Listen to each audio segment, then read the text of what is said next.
Sometimes it's good to laugh, even when you work in accounts payable. And let's face it, some of the things that happen are just plain funny. This is an episode I've wanted to make for some time, and I was having a really bad day. The technology we use for updating our webinars had undergone an upgrade, and I was having my usual difficulties when things didn't work the way they should, or at least the way I think they should.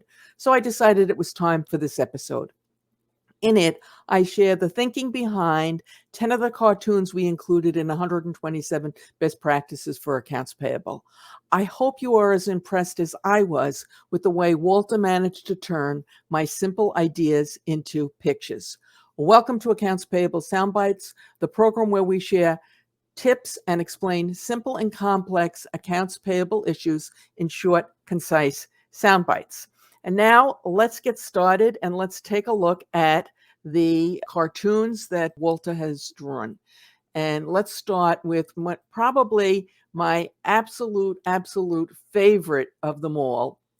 And that is the multiple copies of the same invoice. So what I said to Walter with this one was, hey, we've got this problem in accounts payable. People are sending multiple copies of invoices. I didn't know what else to say. I had no idea what he would do. And this is what he did. So I thought it was pretty brilliant. And in fact, it's probably my favorite of all the cartoons that he did for us. And so we spent some extra money and had him do it in color, and we made some cards out of it.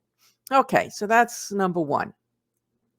Number two, which I think it got ahead, has to do with something that's been going on for a long time in the accounts payable space. And that is if, you're reviewing any sort of expense reports, that people always put crazy things on their expense reports and try and get them to approved. So I explained that to him, and this is what he came up with. And again, I was pretty impressed with what he did. Okay. All right. Next. We were putting this book together just as we were getting into the throes, if you will, of COVID. And I told him, a lot of our people are working from home. They've got young children. They're trying to homeschool them. They're trying to take care of them. And they're also trying to, make a living. And so this is what he came up with. And I honestly really liked it.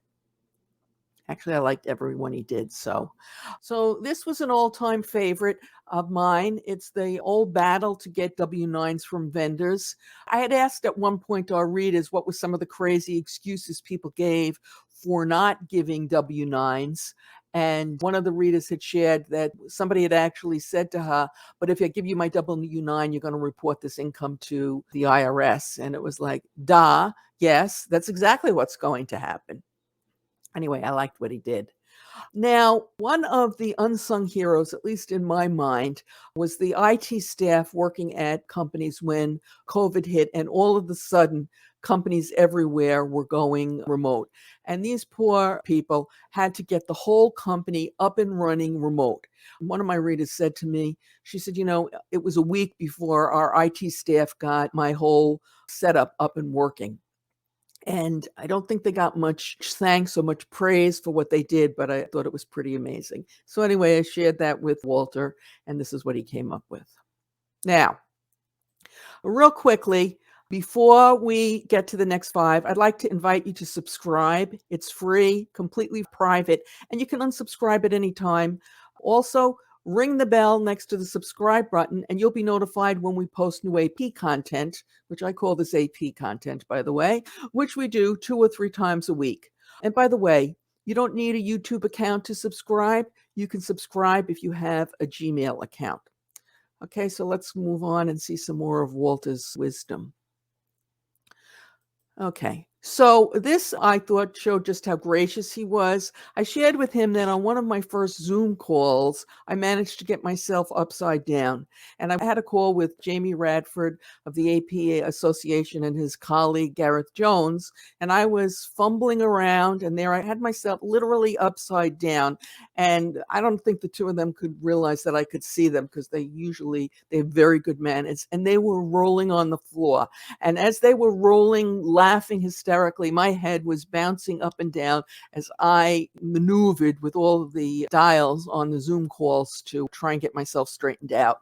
So being the gentleman that he was, Walter made them upside down rather than me upside down. But yep, it was my great technical aptitude that did that. took some special skill. This one kind of touched my heart. We did a survey when we were a few months into COVID, asking people what they missed. And we didn't have this on the list, but a number of people wrote in, said they missed their coworkers. And this is how Walter chose to depict that. So the next one probably doesn't come as a surprise to you, but it came as a surprise to me. What people said they missed the most, and I heard this not only when we did this survey, but I heard it from a lot of people elsewhere, was the two screens that they had on their computer to handle their work. And in fact, my son told me he actually went into the office and brought home his second screen. And he's not an AP, he's in another field. And anyway, I heard this from a number of people. Again, this is how Walter chose to feature that. Now, I also shared with him that one of the basics, and I had no idea what he was going to do here, of the accounts payable function is the three-way match, the process by which AP takes the invoice, the receiving document, and the purchase order, and they match them all. And if they match, they go ahead and pay them. And I told him this. I had no idea how to depict that in a cartoon, but you can see what he came up with. And, as we come down to the end, one of the issues that, we all face, and hopefully it's going to be less and less, is those god-awful paper checks. As we went through COVID, it was particularly difficult for some organizations to get those paper checks issued. And I explained this to him, and he called it death by paper check. And you can see the guy underneath the pile of paper checks dying. So anyway, I wanted to share that with you. I hope you enjoyed it. If you want some additional information about the book, which has 25 or more cartoons in it, you can get it from AP Now or most online booksellers. Also, Walter sells his art on Etsy. Okay, Walter Moore Art. He's got a series about apes now. So if you're interested in acquiring any original cartoon art, I don't think he has anything about accounts payable up there, but I guess there are other things. So I thought you might like to see that. So which was your favorite? Please let us know in the comments below. You might also like the analysis I did on how some of the tactics taken by Jeff Bezos of Amazon fame relate to those who work in, manage, or have responsibility for the accounts payable function. It was episode 114 of the AP Now podcast. A link will appear to the left. And please remember, I really do appreciate those thumbs up, those shares, those subscribes, and those comments.